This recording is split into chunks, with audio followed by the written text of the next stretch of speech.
আজিলৈকে আমি কি পঢ়িলো nucleophilic addition of HCN, nucleophilic addition of water, nucleophilic addition of Grignard reagent, nucleophilic addition of amines, nucleophilic addition of hydrogen, nucleophilic addition of alcohol, nucleophilic addition of phosphorylate, conjugate nucleophilic addition to alpha beta unsaturated aldehyde or ketone, benzoin condensation, benzylic acid rearrangement. So আজকের ক্লাসটা আমি কি start করি বিগম্যান rearrangement. তো এই বিগম্যান রিঅ্যারেঞ্জমেন্টটো পঢ়াৰ আগতে মই কৈলো যে আগৰ যিমানবোৰ ক্লাছ আছে তাতে তোমালোকে প্ৰেক্টিছ কৰিবা, লিখি প্ৰেক্টিছ কৰিবা, ঠিক আছে। সো হোপফুলি আজিৰ ক্লাছটো ভাল পাবা তোমালোকে। So let's start. Beckmann rearrangement.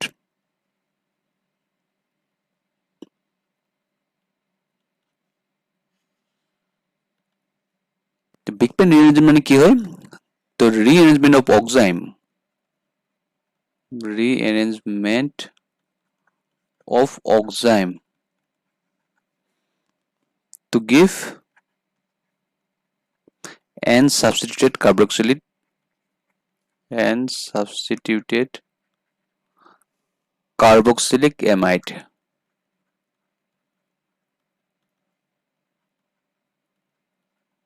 ঠিক আছে, is called the Bigman rearrangement. Oxime মানে কি হয়? So oxime মানে ইয়াৰ ফৰ্মুলাটো চোৱা R to R density so C double bond N OH, এটোক আমি কি বুলি কও? Oxime, ঠিক আছে। So এই oxime কি কৰিব? Under the influence of acidic reagent, জানো catalyst দিব পারব আমি H positive, under the influence of acidic reagent to yield N substituted carboxylic amide, ঠিক আছে। তো N substituted carboxylic amide কেনেকৈ হ'ব? CONSR, ঠিক আছে। সো এই বস্তুটো মনত ৰাখিবা। তো জাস্ট মই সিম্পলি এটো কৈ দিছে rearrangement oxime to carboxylic amide, N substituted carboxylic amide, N substituted আছে, নাইট্রোজেন আছে, হয় না? তো N substituted carboxylic amide দিলে এটা আমি কি বুলি কও? ৰিএৰেঞ্জমেন্টটো বিগম্যান ৰিএৰেঞ্জমেন্ট কও। এই ৰিএকশনটো পঢ়াৰ আগতে আমি কেইটামান ইম্পৰ্টেন্ট কথা কৈলো যে ইয়াতে কি হ'ব পাৰে। সো এটা মনত ৰাখিবা যে সব ইয়াতে যেটো অক্সাইম ৰিএৰেঞ্জ হ'ব হেটো কি কন্ডিশন হ'ব? Acidic condition. সো ফার্স্ট হল তোমার এসিডিক কন্ডিশন লাগিব ইয়াতে। সেকেন্ড, ঠিক আছে, তো রিঅ্যাকশন ইজ কি? ইন্ট্রামলিকুলার হ'ব। কি হ'ব? তো ইন্ট্রামলিকুলার হ'ব। তো রিঅ্যাকশনটো কি হ'ব? ইন্ট্রামলিকুলার হ'ব আৰু স্টেৰিঅস্পেসিফিক নেচাৰ হ'ব। মানে কি নেচাৰ হ'ব? স্টেৰিঅ স্পেসিফিক নেচাৰ হ'ব। সো আমি ডিসকাস কৰিম, খালি এটা মনত ৰাখা মানে। তো থার্ড ওয়ান হ'ব কি হ'ব? মানে ইয়াত যেটো লিভিং গ্ৰুপ হ'ব, মানে সাবস্টিটিউয়েন্ট লগত যেটো লিভিং গ্ৰুপ আছে হেতু the substituent trans to the living group migrates, ঠিক আছে। তো এটো মনত ৰাখিবা যে এটো the substituent trans positionত থাকিব, trans to the living group।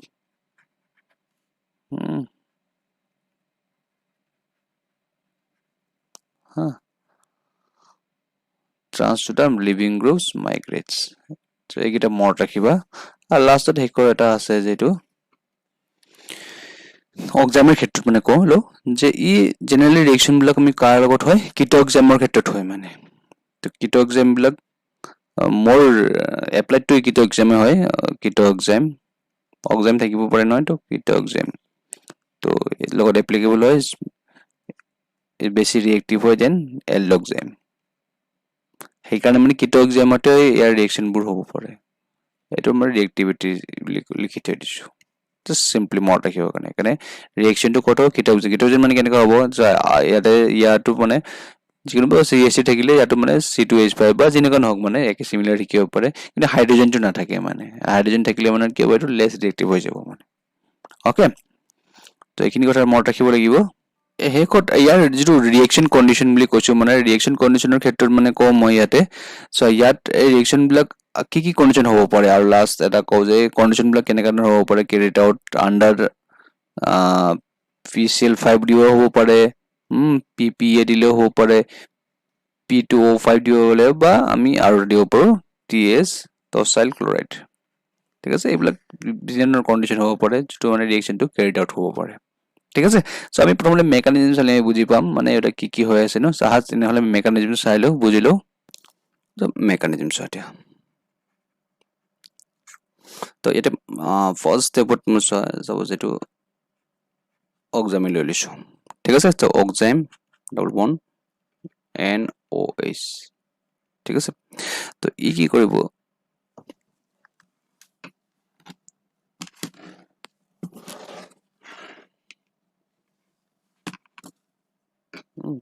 তো ই কি কৰিব তোমাৰ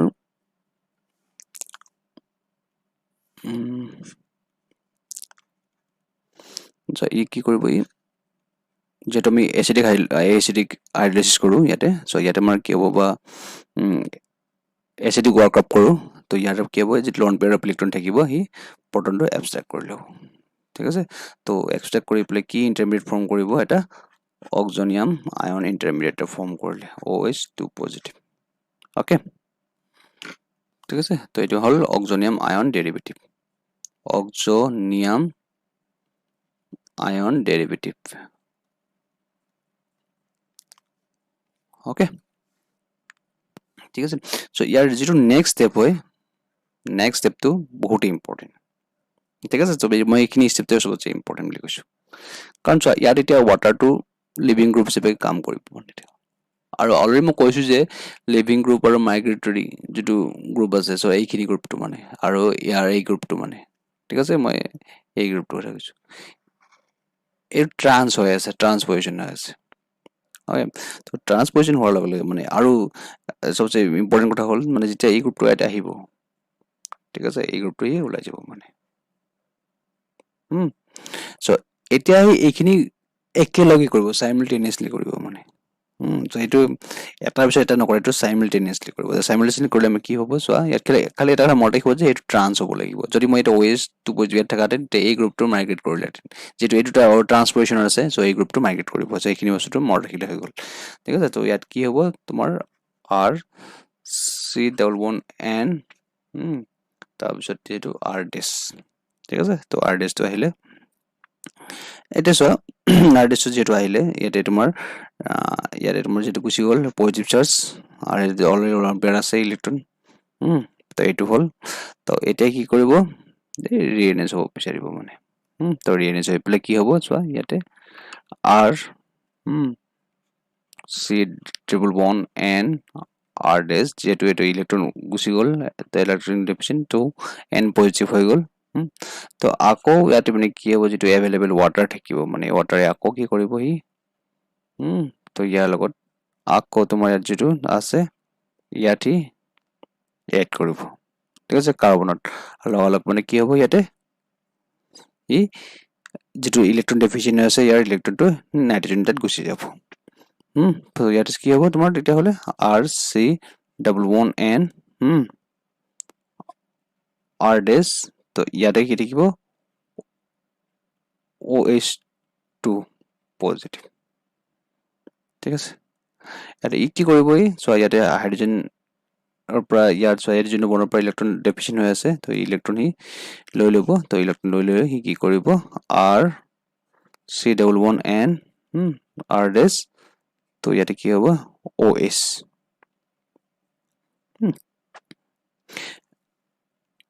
ঠিক আছে চ' এইটো কি ফল ইমিনল কি নাম ইয়াৰ ইমিনল অইল মানে OH এটা আছে কাৰণে ইমিনল ই আকৌ ই ট'টমাইজ হৈ পেলাই ষ্টেবল আকৌ ই ফাৰ্ডাৰ ট'টমাইজ হ'ব টু ফৰ্ম এ মোৰ ষ্টেবল এমাইড ট'টমাৰ ঠিক আছে এই ট'টমাৰ হৈ পেলাই এটা এমাইড ট'টমাৰ এটা ফৰ্ম হ'ব তো ইয়াত কেনেকুৱা হ'ব চোৱা RC চ' এইটো ডাবল বন ঠিক আছে চ' NH RDS ঠিক আছে তো এইটো হ'ল তোমাৰ যেটো আমাৰ ৰিকোয়াৰ্ড প্ৰডাক্ট মানে সো এটোৰ নাম কি হ'ব n substituted carboxylic amide n substituted carboxylic amide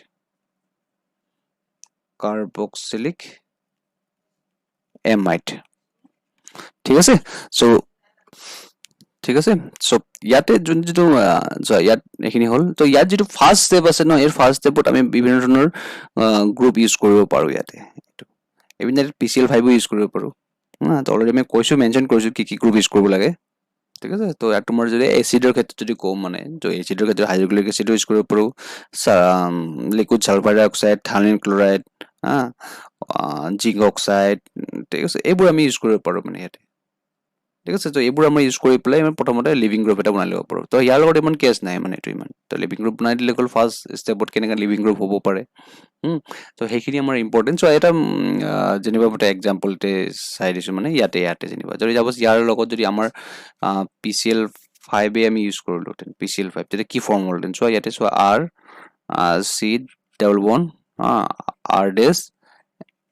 N ঠিক আছে সো এইটো থাকিব ইয়াৰে তোমাৰ কি থাকিব ঠিক আছে তো অক্সিজেন থাকিব তো এটা হাইড্ৰোজেন আৰু Cl গুচি যাব ন Cl এটা গুচি গল HCl গুচি গল আৰু PCl5 হিচাপে থাকিব PCl4 হিচাপে থাকিব তো এইখিনি আমাৰ লিভিং গ্ৰুপ হিচাপে থাকিব ঠিক আছে সো এইখিনি বস্তুখিনি আমাৰ আকৌ চাব লাগিব এইখিনি আমাৰ ইম্পৰ্টেন্ট হয় মানে কাৰণ প্ৰথম হিচাপে লিভিং গ্ৰুপ থাকিব তুমি এটো নাহিবা যে ইয়াতে তোমাৰ এইখিনি তুমি যে অক্সাইম আছে এইখিনি অক্সাইমটো এই অক্সাইমটো বেছি ইম্পৰ্টেন্ট সো আমি যেতিয়া অক্সাইমটো প্ৰিপেয়াৰ কৰো সো ইয়াতে সো লাষ্টত গৈ পেলাই আমি এইখিনি হল না তো এই অক্সাইমটো R ডেশ ডাবল বন্ড N OH এইখিনি অক্সাইম এইটো অক্সাইমটো কেনেকা হৈ আছে আৰু ট্ৰান্স হৈ আছে কোড ট্ৰান্স হৈ আছে তো এইখিনি আমি মন কৰিবলগীয়া হয় মানে ওকে তো এইখিনিতে ইয়াৰ লগত কি আছে গ্ৰুপ হেতু আমাৰ বিগ মেন ৰিএৰেঞ্জমেন্ট হ'ব পাৰে তাৰ উপৰি আমি কেটান বস্তু আমি চাব লাগিব ইয়াতে বিগ মেনটোৰ কাৰণে এটা চোৱা আমাৰ এইটো হ'ল তোমাৰ অক্সাইম এইটো কেতিয়াবা এনেকুৱা হয় অক্সাইমৰ এই অক্সাইমটো আমি কেতিয়াবা প্ৰিপেয়াৰ কৰি লওঁ তো প্ৰিপেয়াৰ সাপোজ কিটনৰ পৰা প্ৰিপেয়াৰ কৰিছো যেনিবা C ডাবল বন্ড R ডেশ C ডাবল বন্ড তো ইয়াৰ পৰা আমি প্ৰিপেয়াৰ কৰি ল'ব পাৰিম তো প্ৰিপেয়াৰ কৰিলে আমি কি দিওঁ জেনেৰেলি NH2OH তো দিলে ডাইৰেক্টলি অক্সাইম এটা প্ৰিপেয়াৰ কৰিব পাৰি সো ইয়াতে কি ৰিলিজ হ'ব জেনেৰেলি তো ওয়াটাৰ এটা ৰিলিজ হৈ যায় তো এইখিনি আমি জানিব লাগিব যে এটো আমি কেতিয়াবা প্ৰিপেয়াৰ কৰি ল'ব লাগিব পাৰে সো কিটনৰ পৰা ডাইৰেক্টলি দিয়া নাথাকিব পাৰে সো এটো আমি প্ৰিপেয়াৰ কৰি ল'ম সো অক্সাইমৰ পৰা যেতিয়া তুমি নেক্সট এচিডিক ৱৰ্কআপ কৰিলা বা যে নহওক বাৰু তো এটো ৰিএৰেঞ্জ হ'ব লাগে বা PCl5 এ দিলা বা যেনেকে নহওক তো ই যেতিয়া হ'ব মানে তুমি মনত ৰাখিবা যে ইয়াত চোৱা ইয়াত আমি কোনটো এম কৰিব লাগিব কেনেকৈ আমি লিখিম মানে হেতু বহুতে ইম্পৰ্টেন্ট কাৰণ আমি অকল সলভ কৰি নহব মানে সো ইয়াতে আমি প্ৰথমে লিখি ল'ব লাগিব সো NH টো লিখি ল'ব সদায় তো NH লিখি ল'লা তো NH লিখি ল'লে সো ইয়াত যেটো হ'ব NT আছে হয়নে সো আমাৰ প্ৰথমতে চাব লাগিব যে N ৰ লগত কি আছে ডাবল বন্ড আছে ডাবল বন্ডৰ লগত যে কাৰ্বন এটা আছে কাৰ্বনৰ লগত দুটা গ্ৰুপ আছে সো এইটো এটা গ্ৰুপ হ'ব পাৰে আৰু এটা আইন এটা গ্ৰুপ হ'ব মানে এইটো এটা গ্ৰুপ হ'ব পাৰে ঠিক আছে সো ইয়াত দুটা গ্ৰুপ হ'ব তো আমি পুৰা NH লিখি ৰাখিলো তো NH টো লিখি ৰাখাৰ লগে মানে তো NH ৰ লগত এটা দি দিবা তুমি ডাইৰেক্টলি তোমাৰ যেহেতু C ডাবল বন্ড O দি ল'ব লাগিব এটো মানে so C double bond O এটা চোৱা NH ৰ দুটা হেৰি আছে সাইড আছে সো ইয়াত দিছে দুটা গ্ৰুপ আছে তে গ্ৰুপৰ লগত মানে কোনটো গ্ৰুপ কোড লগাব মানে তো NH ৰ লগত ডাইৰেক্ট যদি লগাও এটো আমি NH টো মানে সেন্ট্ৰালি ৰাখি দলো তো তেতিয়া ডাইৰেক্টলি আমি সো এটো আমি ট্ৰিক্স হিচাপে আমি ইউজ কৰি আছো কিন্তু দেই এটো তো আমি ট্ৰিক্স হিচাপে ইউজ কৰি আছো তো ডাইৰেক্টলি ট্ৰিক্স হিচাপে যদি ইউজ কৰিব যাও এটো NH টো আমি সেন্ট্ৰালি হিচাপে দিলো তো সেন্ট্ৰালৰ লগত এটাৰ লগত CO গ্ৰুপ লাগি আছে তো এই CO লগত তুমি কোনটো গ্ৰুপ লাগি থাকিব সদায় মনত ৰাখিবা যেটো আমাৰ মাইগ্ৰেশন হ'ব যেটো গ্ৰুপৰ মাইগ্ৰেশন টো হ'ব মানে সো নাইট্ৰজেনত লাগি থাকিব তো হেতু যেটো গ্ৰুপ মাইগ্ৰেশন হ'ব হেতু গ্ৰুপ NH ৰ লগত ডাইৰেক্টলি লাগি থাকিব ঠিক আছে যেটো মাইগ্ৰেশন হ'ব মানে NH ৰ লগত আৰু যেটো গ্ৰুপ মাইগ্ৰেশন নহয় মানে এটো CO গ্ৰুপৰ লগত লাগি থাকিব এটো R হ'ব মানে সো এইটো হ'ল ডাইৰেক্টলি আনসাৰটো সো আমি কেইটামান কৰো হাদিত আমি গম পাম তো সলভ কৰিলে আমি গম পাম আমাৰ ইজি হ'ব তেতিয়া চাও তেতিয়াহলে এটা এক্সাম্পল চাও S ঠিক আছে ডাবল বন্ড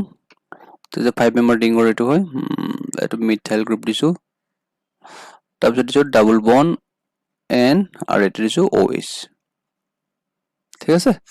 তো ইয়াৰ আনসাৰটো কি হ'ব পাৰে অলৰেডি মই কৈছোঁ যে সো ইয়াৰ আনসাৰটো হ'ব কাৰণে প্ৰথমে চেণ্ট্ৰেলত আমি কি লৈ লওঁ এইটো চেণ্ট্ৰেল লৈ ললোঁ NS লৈ লৈছোঁ ঠিক আছে ডাবল বন্ড চাই ডাবল বন্ড দুটা গ্ৰুপ আছে এপিনে আছে মিথাইল আছে আৰু এপিনে আছে এই গ্ৰুপ 5 মেম্বাৰ ৰিঙৰ গ্ৰুপটো হ'ব ঠিক আছে এ কোনটো গ্ৰুপ মাইগ্ৰেশ্যন হ'ব যেটো ট্ৰান্স OH লৈ যে ট্ৰান্স হৈ থাকে সেইটো গ্ৰুপ মাইগ্ৰেশ্যন হ'ব অবভিয়াছলি সেইটো যেটো গ্ৰুপ মাইগ্ৰেশ্যন হ'ব যেটো এনেকা ডাইৰেক্টলি আহিব তো NS লগত ডাইৰেক্ট লাগি থাকিব হা তো NS লগত ডাইৰেক্টলি আমি লগাই দিলো এটো সালফাৰ ঠিক আছে আৰু ইয়াৰ লগত আৰু এটা গ্ৰুপ থাকিব CO গ্ৰুপ থাকিব ঠিক আছে CO গ্ৰুপৰ লগত এতিয়া চোৱা ইয়াতে আমাৰ লিখিব পাৰো যে ইয়াতে আৰু এটা গ্ৰুপ আছে এটো মিথাইল গ্ৰুপ এটো মিথাইল গ্ৰুপটো ইয়াতে আমি লগাই দিলো একেবাৰে ইজি হয় নাই সো আৰু সেকেন্ডটা কৰিলো জাহা তেতিয়া হলে তো সেকেন্ডটা কৰি যাও তেতিয়া হলে মানে কৰি থাকিলে আমি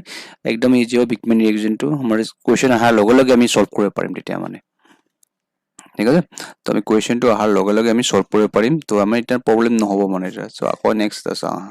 তো অলৰেডি মই কৈছো যে কি হয় প্ৰথমতে কি ড্ৰ কৰি ল'ব দিছো মই এটো central NH C double bond O ঠিক আছে তো এটা আমি ড্ৰ কৰি লৈছো এটা দুটা গ্ৰুপ থাকিব মানে কি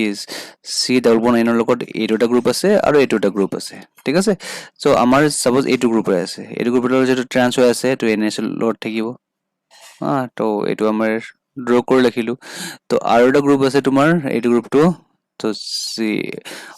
Me3 তো CMe3 টো আমাৰ ইয়াতে ড্ৰ কৰি দিলো ওকে সো আৰু চাও হা তেতিয়া হলে তো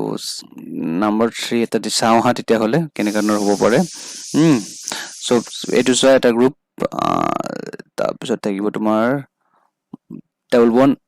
N OH আৰু এপিনে দিলো CH3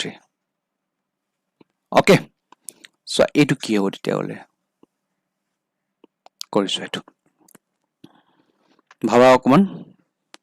কেনেকন হ'ব পাৰে অলৰেডি মই এটা নিয়ম কৈ দিছো যে NH2 আগত লিখি ৰাখিবা NH2 আৰু তোমাৰ কি লিখি ৰাখিব দিছো মই C ডাবল বন্ড O এই বস্তু লিখি ৰাখিবা মানে তাৰ পিছত তোমাৰ কি হ'ব কোনটো গ্ৰুপ ক'ত যাব পাৰে হেতু তুমি এবাৰ ভাবি পেলাই মোক আনসাৰটো কোৱা তো হাই পেলাই কোৱা সব মই এটা হিন্টস দি দিছো ইয়াতে সো ইয়াত যেতিয়া এই এটো NS টো ড্ৰ কৰিলে নহয় CO গ্ৰুপটো এটো একিমি ড্ৰ কৰি ল'ব লাগিব কিনি লিখি ল'ব লাগিব বাৰু সো ইয়াত আমাৰ কি ট্ৰান্স হৈ আছে আৰু যেতিয়া তুমি এই গ্ৰুপটো ট্ৰান্স হোৱাৰ লগে এই গ্ৰুপটো যাব মানে এই গ্ৰুপটো এইখিনি গ্ৰুপটো যাব তো এই গ্ৰুপটো যোৱাৰ লগে মানে কি মেম্বাৰ হৈ যাব আগতে 6 মেম্বাৰ আছিল এতিয়া 7 মেম্বাৰ হৈ যাব হেতু বস্তু মনত ৰাখিবা ঠিক আছে তো ইয়াত যেহেতু এটো গ্ৰুপটো গুছি গল তো আমি ডাইৰেক্টলি এটা ড্ৰ কৰিব পাৰো যে এই CH3 টো যেনেকা আছে CH3 টো ডাইৰেক্টলি NS ৰ পিন লগত লাগি থাকিব যেটো গল ন আৰু এটা গ্ৰুপ থাকিব মানে এই গ্ৰুপটো ডাইৰেক্টলি 7 মেম্বাৰ আমি ড্ৰ কৰিলে হৈ গল এতিয়া একো নালাগে 7 মেম্বাৰ ড্ৰ কৰিব কাৰণ ট্ৰাই কৰা সাপোজ ড্ৰ কৰে যে 1 2 3 4 হা 5 আছে 1 2 3 4 5 এটো 6 হা তাৰপিছত 7 হৈ গল তো এইখিনি আমি ড্ৰ কৰিলে হৈ গল আৰু মানে বিলে একো নালাগে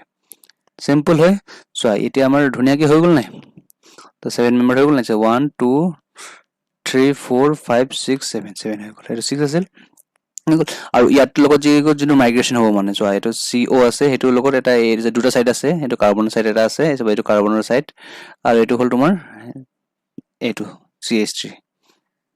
এটা CH3 গ্ৰুপ এটা লাগি আছে এটো কাৰ্বনৰ লগত ওকে দুটা সাইড আছে দুটা সাইডৰ মানে কি হ'ব এই সাইডৰ লাগি থকাটো মানে CH3 লগত NH লগত ডাইৰেক্টলি লগাই দিও আৰু এটো হল ডাইৰেক্টলি লগাই সো এইটো বহুতে ইজি টেকনিক হয় সো আমি আৰু কেটামান কৰিব ট্ৰাই কৰো হা নাম্বাৰ 4 এটা দিলো ঠিক আছে সো ইয়াতে আমাৰ নোৱাৰিলো ফিনাইল দিলো আৰু এটা ফিনাইল দিলো C double bond N OH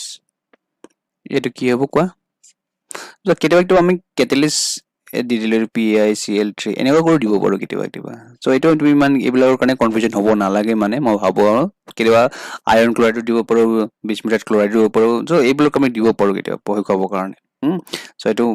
living group আছে HCl হিচাপে গুছি যাব আৰু BiCl হিচাপে থাকি যাব এইবিলাকৰ কাৰণে ইমান মাইণ্ডটো মাৰি থাকিব নালাগে চ' আমি প্ৰথমে আমি ডাইৰেক্টলি কৰি ল'বলৈ পাৰে যে জাষ্ট আমাৰ কি আছিল NaCO এইখিনি আমি ড্ৰ কৰি ল'ব লাগিব আমি তাৰপিছত নেক্সট আহি গ'ল কি চ' ইয়াৰ লগত যে ট্ৰান্স আছে মানে ট্ৰান্স আছে সেই ট্ৰান্সটো মাইগ্ৰেটৰী হৈ যাব সেইটো ডাইৰেক্টলি PH লগত লাগি যাব আৰু ইয়াৰ লগত ফিনাইল এটা গ্ৰুপ আছে সেইটো PH চ' আনচাৰ হৈ গ'ল অ'কে চ' এইবিলাক ইমান টাফ নহয় আৰু কেইটামান কৰোঁ হা অকণমান টাফ কৰি দিওঁ অকণমান চ' প্ৰথমতে চাওঁ হা এটা আৰু এটা এক্সাম্পল নেক্সট এক্সাম্পল এটা চাওঁ চ' এটা বেঞ্জিন ৰিং দিলোঁ হা চ' এইটো 5 মেম্বাৰ ৰিং এটা দি দিলোঁ মানে ঠিক আছে চ' ডাবল বন N চ' অকণ ভয়ংকৰ কৰি দিছোঁ তোমাক ত' OH ঠিক আছে চ' ইয়াৰ কি হ'ব পাৰে মানে চ' ড্ৰ কৰা এইটো চ' অলৰেডি মই কৈছোঁ যে তো প্ৰথমতে আমাৰ কি চাব লাগিব চ' C_N এইটো আছে OH চ' ইয়াৰ লগত যি আছে C_N তো ইয়াৰ লগত দুটা গ্ৰুপ আছে লগ লাগি এইটো এটা গ্ৰুপ আছে আৰু এইটো এটা গ্ৰুপ আছে চ' এই কিছু মনত ৰাখিবা মানে চ' এই পৰ্চনটো মানে যেতিয়া এনেকা ৰিং হিচাপে থাকিব মানে সদায় এই পৰ্চনটো মুভ কৰিব ইয়াৰ লগত আহিব মানে তাৰমানে ইয়াত কি হ'ব 5 মেম্বাৰটো এই মেম্বাৰটো 6 মেম্বাৰটো হৈ যাব সেইটো প্ৰথম মনত ৰাখিবা 6 to 6 হৈ যাব আৰু মানে ইয়াৰ কথা মনত ৰাখিব যে যোনটোৰ লগত লাগি আছে চ' এইটো বেঞ্জিনিনটো লাগি আছে সেইটো নাইট্ৰজেনৰ লাগি যাব মানে NH লগত লাগি যাব ঠিক আছে আৰু এইটো যিটো মানে ইয়াত লাগি আছে সেইটো মানে আমি যে ড্ৰ কৰিম এতিয়া CO ড্ৰ কৰিম নহয় সেই CO টোৰ লাগি যাব মানে হা তবে কেনেকৈ ড্ৰ কৰোঁ হা তো এইবিলাক মই সলভ কৰিবৰ কাৰণে অকণমান ভাবিব লগাত পৰি যায় তো NH ড্ৰ কৰিলোঁ ঠিক আছে তো NH ৰ লগত আমি এইটো হিচাপে ৰিং হিচাপে দি লাগিবা হয়নে এইবিলাক মানে কি ৰিং হিচাপে আঁকিব কাৰণে ড্ৰ কৰিবা এনেকৈ কৰি তো এটা হ'ল এই কণ্ডিশ্যনটো আমি আঁকি ল'লোঁ ঠিক আছে চ' এইখিনিলৈকে আমি গম পাব লাগিব তাৰপিছত আমি ড্ৰ কৰোঁ আহা এতিয়াহ'লে চ' ইয়াৰে যে ড্ৰ কৰিলোঁ মানে ইয়াত আমি অলৰেডি মই কৈছোঁ যে এটা কি ৰিং থাকিব তোমাৰ বেঞ্জিন ৰিং এটা ড্ৰ কৰিলোঁ বেঞ্জিন ৰিং ডাইৰেক্টলি ড্ৰ কৰিব পৰা একো ডাঙৰ কথা নহয় ডাইৰেক্টলি ড্ৰ কৰি ল'লোঁ বেঞ্জিন ৰিং ঠিক আছে তো এইখিনিতো আমি জানোৱেই এইটো এইখিনিলৈকে য'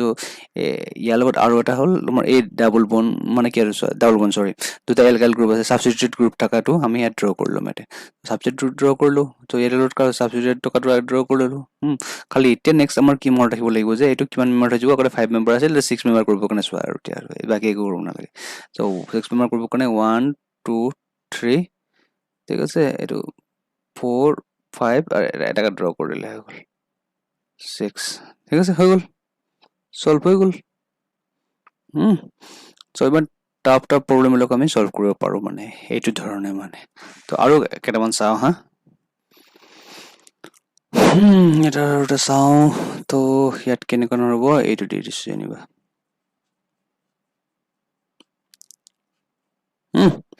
এইটো ডাবল বন N OH দি দিছোঁ তাত কেনেকুৱা ধৰণৰ হ'ব পাৰে তো ইয়াত এনেকুৱা ধৰণৰ বিলাকত মানে আৰু বেছি ইজি হৈ যায় তাৰপিছত FeCl3 দি দিছোঁ যেনিবাটো কেটেলিষ্ট দি দিছোঁ তো এনেকুৱাবিলাকত কিয় মানে ইজি হৈ যায় খালি এটা মনত ৰাখিব লাগিব যে এইটো যিমান মেম্বাৰ আছে সেইটো অকণ বাঢ়ি যাব মানে সেইটোৱে আৰু বেলেগ একো নাই ঠিক আছে তো বেলেগ একো নাই চ' এইটো কিমানটা মেম্বাৰ আছে এইটো আকৌ জাষ্ট মানে মই এইটো চবৰে ড্ৰ কৰি দিব বিচাৰিম মানে চ' ইয়াৰ মনত ৰাখি যোৱা তো NH এটা ড্ৰ কৰা তাৰপিছত মই কি কৈছোঁ মই চোৱা এইটো চাইক্লিক হিচাপে ৰাখি দিয়া অকণমান চাইক্লিক হিচাপে ৰাখি দিয়া মানে ঠিক আছে যে চাইক্লিক হিচাপে হ'ব পাৰে ন সেইটো কাৰণে চ' C_O এইটো হৈ গ'ল এতিয়া আমি কি ড্ৰ কৰিব লাগিব বাকীখিনি চব চেম ড্ৰ কৰা চ' ইয়াতে যিকোনো এটা গ্ৰুপ এটা যিটো গ্ৰুপ মাইগ্ৰেশ্যন হ'ব মানে NH লগ লগাই দিয়া এইটো গ্ৰুপে মাইগ্ৰেশ্যন হৈছে যেনিবা তো লগ লগাই দিলোঁ মই আৰু এইটো হ'ল তোমাৰ দুটা কাৰ্বন একেই আছে তো খালি মনত ৰাখিবা যে এইটো এটা কিমান মেম্বাৰ হৈ যাব আগতে যিটো মেম্বাৰ আছিল তো 1 2 3 4 চ' ইয়াত মই 1 দি দিছোঁ 1 2 3 4 5 6 7 8 9 10 11 12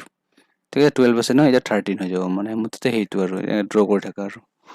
মুঠতে তুমি ড্ৰ কৰি থাকা মানে এইটো হিচাপত ড্ৰ কৰি থকাৰ পিছত আমি কাউণ্ট কৰিম পিছতকৈ আমি জাষ্ট হেৰিকে ৰাখি লৈছোঁ মানে মিলাবৰ কাৰণে চ' আমি ড্ৰ কৰাচোন 1 চ' এইটো 1 ৰখা 2 3 4 5 6 7 8 9 10 10 10 10 ঠিক আছে 10 তাৰপিছত এইটো 11 এতিয়া লগাই দিলে 12 আৰু 13 হ'ব লাগিব ন তো 13ৰ কাৰণে তোমাৰ যেনিবা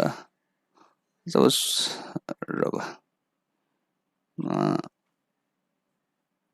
হা তো আনডো হৈ গ'ল এইটো মই আকৌ এবাৰ ড্ৰ কৰি দিছোঁ বাৰু এইটো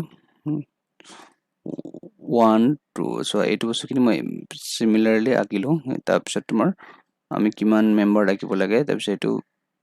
কৈ থাকিম মানে ঠিক আছে তো এতিয়া চোৱাচোন এতিয়া হ'ল নাই 1 2 3 4 5 6 7 8 9 10 11 12 13 হৈ গ'ল মানে এইটো আনসাৰ ওকে এনেকা বহুত এক্সাম্পল পাবা মানে আৰু এটা চাওঁ হা তেতিয়া হলে আৰ দিছো এইটো W1N OS তাৰপিছত দিছো NS RS ঠিক আছে তো মই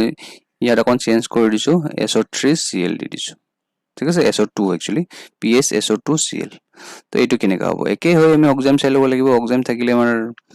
ইজি হৈ যায় তো আমি এটা আঁকি লওঁ হা তেতিয়া হলে ড্ৰ কৰি লওঁ ইয়াতে তোমাৰ লিভিং গ্ৰুপটো কেনেকা ধৰণৰ প্ৰডিউস হ'ব নপৰে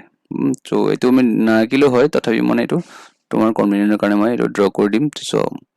ও ইট ইজ ACLS গুচি গ'ল তাৰপিছত কি হ'ব লাগিব SO2 PS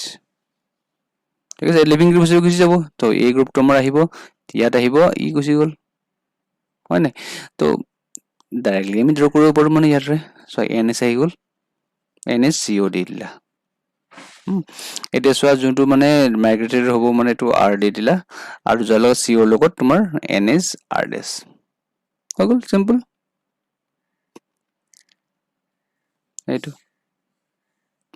হয় নাই সো আৰু এটা ইন্টাৰেষ্টিং সাম এটো মানে ইনে জেনাৰেলি ঘুৰি থাকে এটো সো এটো হল তোমাৰ 6 মেম্বাৰ ড্ৰ কৰি লৈছো W1N OS ঠিক আছে এটো বহুত ইন্টাৰেষ্টিং হয় তো এটো দিয়াৰ লগে লগে কি হ'ব পাৰে তো অলৰেডি আমি এখিনি 6 মেম্বাৰ হৈ যাব তো 7 মেম্বাৰ হৈ গ'ল 7 মেম্বাৰ ড্ৰ কৰি দিয়া তো ইয়াতে তোমাৰ অলৰেডি মই কৈছো যে NS তাৰপিছত কি কি কৰিছো CW1O আৰু এইটো হিচাপে ঠিক আছে তো ইয়াত জাস্ট মানে এটা কিমান মেম্বাৰ ড্ৰ কৰিব দিছো মই 1 2 ঠিক আছে এইটো এটা তোমাৰ অলমান তোমাৰ 1 2 3 4 5 6 6 আছে না 7 টা কি বলে ড্ৰ কৰিব লাগিব সো এইটো আকবাৰ কৰি দিছো মই 1 2 3 হা 4 5 6 6 নহয় 7 মেম্বাৰ হৈ লাগিব এইটো 7 মেম্বাৰ হৈ গ'ল ওকে তো 7 মেম্বাৰ হৈ গ'ল তো এইটো হল নাম কি হ'ব কাৰ্বোলেক্টাম